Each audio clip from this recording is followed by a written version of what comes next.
हमने देखा, बोला ये कैसे हुआ? बोला बीज से हुआ। बोला बीज क्या, इतना छोटा बीज लाया? बोला ये बीज से इतना बड़ा पेड़ कैसा होगा? बोला हुआ है ना। तो बो के देखा तो बराबर निकला है। तो हमारी जो साइंस है बाहर नहीं है, बाहर है संसार, और उसके जो भीतर है वो है परमात्मा। तो हम उस साइंस तक आपको पहुंचाते हैं, उस सच्चाई तक पहुंचाते हैं कि वो प्राणों में, जो प्राणों में सत्ता है परमात्मा की, वो भगवान है।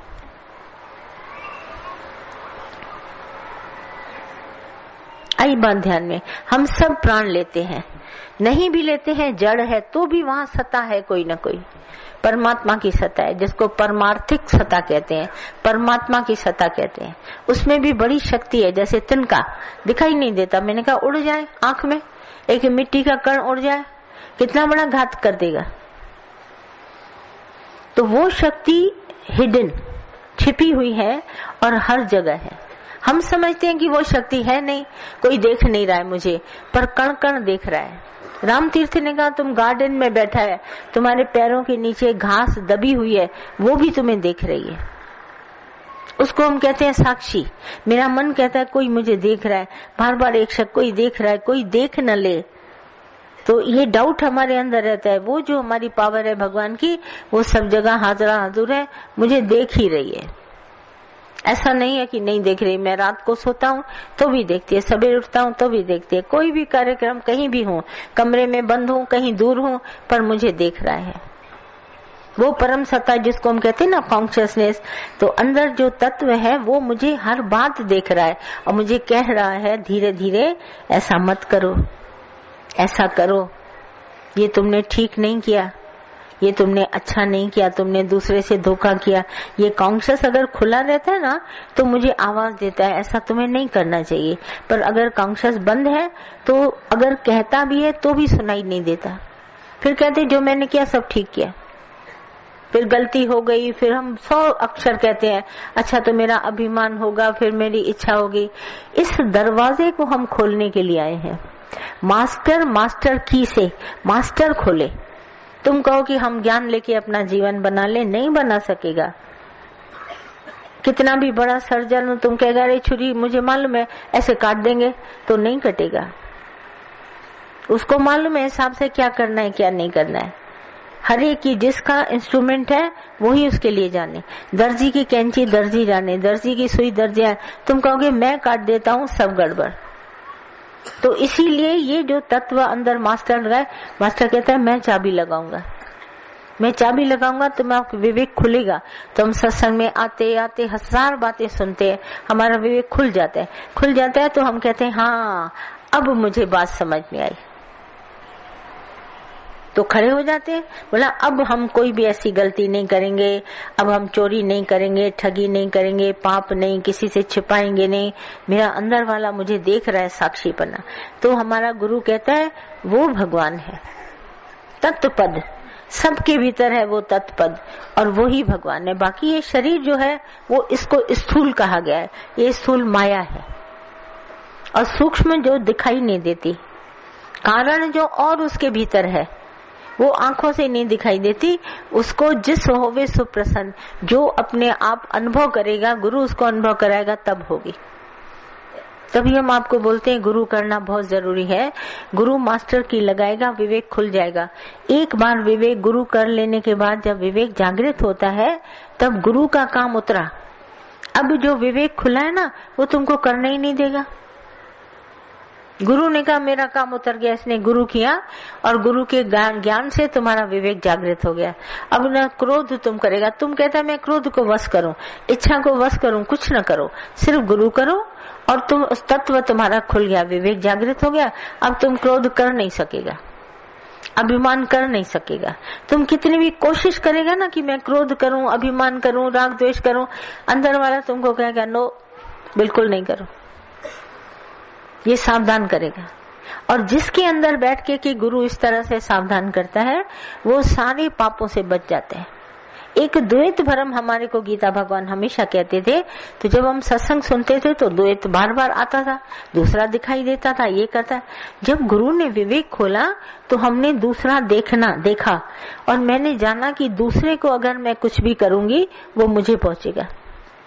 तो सारे एक्शन बंद हो गए, क्योंकि जो मैं यहाँ करूंगी वो मुझे मिलेगा। जैसे हम लोग कहते हैं जो बोओगे वो खाएगा। तो ये मुझे अलर्टनेस आ गई, सावधानी आ गई, भाई मैं इसको क्रोध करूंगी मुझे वापस आएगा, मैं इसकी ठगी चोरी देखूंगी, गुण अवगुण, वो मेरे पास वापस आएंगे। क्योंकि जो हम संसार में देखते हैं और जिसके साथ भी कोई एक्शन करते हैं वो हमारे पास रिटर्न होगा। तो ये सावधानी जब गुरु ने दी ना, तो द्वैत भले देखते थे, आज भी आप सब दिखाई दे रहे हैं, मैं भी बैठी हूँ, पर जो बीच का लिंक है वो नहीं है। हम कहेंगे कुछ नहीं, गुरु अगर मास्टर तुम्हारा चाबी खोल दे तो तुम खुद ही अपने को सावधान करेगा। आज इधर आग लगी हो, तुम खिसकेगा खुद ही ना, कि मैं कहूंगी तुम कहोगी आग लगी। तो दादा ने कहा मैं तुम्हारे को दिखाता हूँ, पेड़ के नीचे आग लगी है, इस आग से झट भाग रहे। पेड़ माना ये शरीर, इसके अंदर राग द्वेष की अग्नि लगी है, अब इस आग से झट भाग रहे, भाग जाओ, दूर हट जाओ। बोला मैं शरीर को अभिमान करूंगा फिर गिरूंगा, इसलिए मैं अभिमान करूंगा नहीं। माना ये तब तुम्हारे अंदर आएगा जब गुरु ने तुम्हारा अपनी चाबी से, मास्टर की से तुम्हारा विवेक जागृत किया। ये विवेक क्या होता है, खुला फिर बंद हो गया, फिर खुला फिर बंद हो गया। हमको ऐसा दरवाजा नहीं चाहिए जो बार बार खुले और बंद हो जाए। अरे अभी इतना समझाया, अभी इतना जगाया, फिर सो गया, फिर जागो, जाग मुसाफिर तेरा वक्त हो गया, अब पता नहीं किस समय आ जाए, इसे जाग के ना चले। तो ये सावधानी तत्व हमारे में है, वो ही भगवान है। बाकी देखने में ये है जैसे फूल इतना बड़ा दिखाई देता है, कांटे भी उसके साथ है, पत्ते भी है, पर हमको मतलब खुशबू से वो तत्व है। अब जैसे अनाज है, हम सब खाते हैं, गेहूं पीस के, चावल पीस के सब खाते हैं। अब उसमें जो शक्ति है ना, एनर्जी, वो इससे हमको मिलेगी। एनर्जी दिखाई तो नहीं देती, पर जब मैं खाता हूँ तो मेरे शरीर में ताकत आई। तो मैंने कहा खाने में ताकत है। जैसे कोई भी चीज खा के घर से चलो, बोला अब स्कूल जाता हूँ ना, दूध पिया है, बिस्किट खाया है, ताकत आ गई, मैं 12 बजे तक आराम से पढ़ सकता हूँ। तो ये एनर्जी तुमको दिखी तो नहीं, पर तुमको मालूम है, तुम्हारा विश्वास है कि खाने खाने में शरीर को एनर्जी मिलती है, ज्ञान सुनने में मन को एनर्जी मिलती है, और मन की एनर्जी से हमारी आत्मा जागृत होती है, हमारा विवेक खुलता है, हम विवेक से पहचान जाते हैं सारी दुनिया को, सच और झूठ क्या है। तो वो तत्व देखो, आ रही है मेरी बात ध्यान में। तो मास्टर आता है, दादा कहते थे मेरा सिर्फ ध्यान है तुम्हारे अंदर में ये तीजा नेत्र खुल जाए। बनाते हम भले हैं, शिव भगवान को माथे पर नेत्र है, तो ये तीसरा नेत्र, इस नेत्र से दुनिया दिखेगी, पर उस नेत्र से तुम उस तत्व को देखेगा, वो है ज्ञान का नेत्र।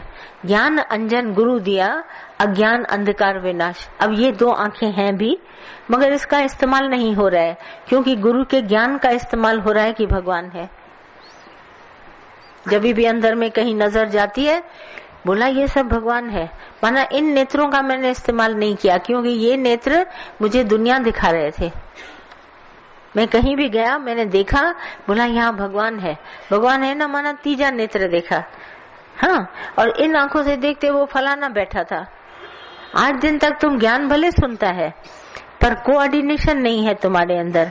जैसे हमारी बुद्धि, साइकोलॉजी कहते हैं ना, तो साइकोलॉजी क्या है, हमारी बुद्धि और हमारा मुख, हमारा फिजिकल शरीर और मेंटल हमारी बुद्धि। बुद्धि तो नहीं दिख रही है ना, पर हम मेंटल फिजिकली शरीर से इधर उधर जाते हैं, पर मेरी बुद्धि अगर सावधान है, हाँ, तो अंदर से आवाएगा, बोलना नहीं, किसी से बोलना नहीं, गुस्सा नहीं करना, ये मेरी मेंटल स्ट्रांग है। तो मैंने क्या किया, झगड़े की जगह पर चुप कर ली। अब मैं मौजूद था, प्रेजेंट था वहां शरीर से। लोगों ने कहा आप तो खड़े थे, आप बताइए क्या हुआ झगड़े में। बोला मैं खड़ा बेशक था, पर मेरा ध्यान नहीं था। देखो अपने को बचा लिया ना। ये हमारी साइकोलॉजी है, कहीं हम फंस जाते हैं और बोल पड़ते हैं, और कहीं हम डिनाई कर देते हैं, भी ठीक है मैं चलाया, मेरा ध्यान ही नहीं था। आप आई विटनेस देने से बच गए। अगर बोला कि हाँ मैंने देखा, बोला बताओ डिस्क्रिप्शन सारा, तो हम बुद्धि में जो मेरा विवेक जागृत है, मुझे इसको बोलना नहीं चाहिए तो मैं नहीं बोलूंगी, मुझे बोलना चाहिए तो मैं बोलूंगी। तो मुख खुलेगा तब जब मेरा माइंड, जो चित्त एकाग्र है, जो मेरी विवेक खुला है, वो मुझे अलाउ करेगा कि मैं बोलूं तो मैं बोलूंगी, और नहीं अलाउ करेगा मैं नहीं करूंगी। इसको मेंटलिटी कहते हैं, साइकोलॉजी कहते हैं, आप फिलॉसफी कहो, कुछ भी कहो, माना हमारा बुद्धि भी हमारे पास है, फिजिकल शरीर भी है, हमारी बुद्धि जागृत कर दी भगवान ने, गुरु किया, बुद्धि जागृत हो गई। अब शरीर पर नियम चलेगा बुद्धि का, वो सवेरे उठेगी, सत्संग करेगी, किसी को कुछ नहीं बोलेगी, अपना काम खुद करेगी, किसी में इंटरफेयर नहीं करेगी। जब ये बुद्धि जागृत होती है ना, अनकंसर्न, डिसइंटरेस्टेड, अनअटैच रहती है। जब बुद्धि सो गई है तो अटैच भी रहेगी, इंटरेस्ट भी लेगी, और सोई हुई बुद्धि सब कुछ करती है। और जागी हुई बुद्धि डिसइंटरेस्टेड, चाह नहीं लेती किसी में भी, अनअटैच रहती है, किसी के साथ जुड़ती नहीं है, अनकंसर्न, किसी से वास्ता नहीं रखती। वो बुद्धि विवेक जागृत वाली बुद्धि है, रहेगा सबके बीच में, पर निर्लेप, न्यारा, अखंड, पूर्ण। और जहां बुद्धि हमारी सो गई, बोला मुझे तो पता नहीं था, मैं तो बता दिया, मैंने तो कह दिया, मैंने तो ऐसा कर दिया, तो वो बुद्धि तुम्हारे को फंसा देगी, तुम्हारी साइकोलॉजी तुमको फंसा देगी। माइंड तुम्हारा उसके साथ कोऑर्डिनेट कर नहीं सकता वाणी के साथ। अरे सोच समझ के बोलो, तुम क्या बोल रहे हो, अगर तुम बोलोगे तुम ही फंसोगे। हम ऐसी भाषा बोले जो हम फंसे नहीं। सारा दिन मैं बोलते हो तो फंसोगे ना। ये कंसर्न वाली भाषा है। हम किसी से भी वास्ता रखेंगे, मैंने ऐसा किया, तुमने ऐसा किया, तुम क्यों आए, मैं क्यों आया, मैंने तुमको मना किया, मैंने, ये कंसर्न वाली भाषा है। और मैं शांत रही, मैंने कहा आया होगा अपने हुक्म से, गया होगा अपने हुक्म से, मुझे क्या लेना देना, मुझे इससे कोई मतलब रखा हो, कुछ लेना देना हो तो मैं कुछ बोलूं, पर जो भी हुआ है भगवान से हुक्म से हुआ है, कौन सी बड़ी बात है। तो डिसइंटरेस्टेड, हम चाह नहीं रखते, जगत में चाह नहीं है, तो डिसइंटरेस्टेड, अनअटैच्ड और अनकंसर्न, ये हमारी बुद्धि को हम ट्रेन करते हैं। खबरदार जो बोला बीच में, सारा दिन हमारी ट्रेनिंग चलती है जिज्ञासु हालत में। मास्टर हो जाते हैं फिर तो कोई ट्रेनिंग नहीं, पर जिज्ञासु हालत में खबरदार जो बीच में बोला, जानना भले मगर एक शब्द नहीं बोलना, किसी के बीच में मत पड़ना, वो कुछ भी बोले तुम जवाब न देना। तुम सब साफ सुथरे होके जगह से आ जाते हैं, घूम भी आए, देख भी आए सबको, मगर किसी से वास्ता नहीं रखा। पर अंदर में बुद्धि से, मैं जा रहा हूँ शादी में, तो शादी में जाएगा तो बोलेगी बुद्धि, ये अच्छा ये बुरा, कपड़े देखो, गहने देखो, और हम हजारों दुनिया में घूम आएंगे, कुछ भी नहीं लेके आएंगे, क्योंकि बुद्धि को ट्रेनिंग है। खबरदार जो बोला, खबरदार जो किसी में इंटरफेयर किया, खबरदार जो तुमने चाह लगा के इसकी बात उसको बताई, माना सोई हुई बुद्धि जब इसकी बात उसको बताते ना। आज भी कोई मेरे कमरे में आया, अपनी बात बताए, मैंने कहा चुप करो, मैं बुराई अच्छाई नहीं सुनूंगी, खुद तुम्हारा कर्म है, तुम खुद जानो। हम अगर सुनने बैठे तो फिर क्या, यहाँ तो हजारों हैं, सब बताएंगे। अरे जाके भगवान देखो, जो जिसका कर्म ऐसे ऐसे, उलझन तुम्हारे को इसलिए होती है क्योंकि तुम अटैच है, क्योंकि तुम इंटरेस्ट लेता है, क्योंकि तुम्हारी चाह है, इसीलिए अनकंसर्न, अनअटैच, डिसइंटरेस्टेड। कभी अंदर में हमने ऐसी ट्रेनिंग दी है बुद्धि को, हम हजारों के बीच में बैठे रहे पर एक कर्म नहीं अंदर देखते हैं या लेते हैं, कभी नहीं लेते। क्यों लें? हजारों के बीच में अगर हमको गुरु ने बिठाया है तो इसलिए बिठाया है कि सबका कर्म देखो। मुझे कोई बताता है कि लाइफ इंश्योरेंस मैंने कराया और मरने के बाद 1 करोड़ मिला, तो जीते जी क्यों नहीं मिला? जीते जी कोई नहीं मुझे करोड़ देगा। बोला जो तुम मर जाओगे ना तो करोड़ लेंगे, और हमारा करोड़ों का इंश्योरेंस है, हम मरते रहते, मिलता रहते।